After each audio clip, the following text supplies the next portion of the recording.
Gema takbiran dari masjid-masjid dan kesibukan jalan protokol di Banda Aceh terekam dari video yang diambil dari udara.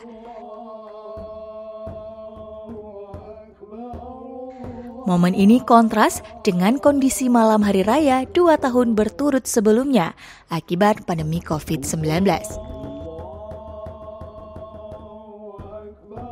Di Banda Aceh, kegiatan puncak malam Hari Raya Idul Fitri 1443 Hijriah ditandai dengan kumandang takbir di halaman Masjid Raya Baitur Rahman Banda Aceh.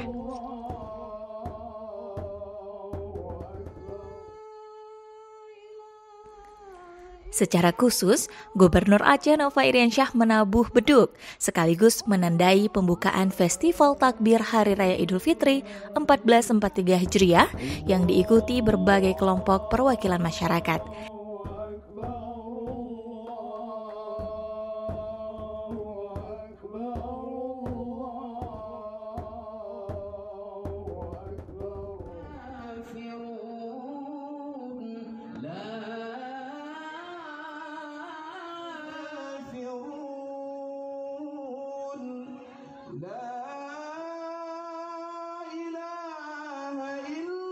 Dalam sambutannya, Nova berharap festival ini menjadi agenda rutin seperti tahun-tahun sebelumnya saat dunia belum dilanda pandemi COVID-19.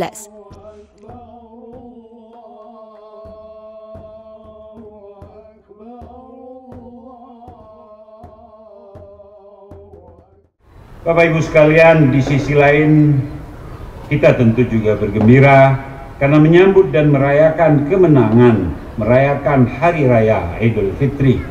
Inilah cara Allah Subhanahu wa Ta'ala untuk membersihkan dan mensucikan hambanya dari segala dosa dan kesalahan.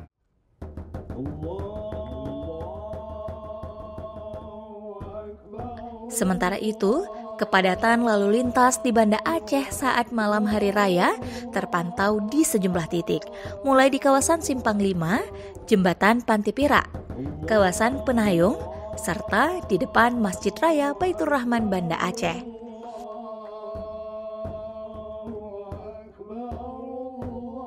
Keramaian terekam meski banyak warga kota Banda Aceh yang sebenarnya sudah melakukan mudik sejak 2 hari sebelum malam Hari Raya. Dari Banda Aceh, tim Aceh Info melaporkan.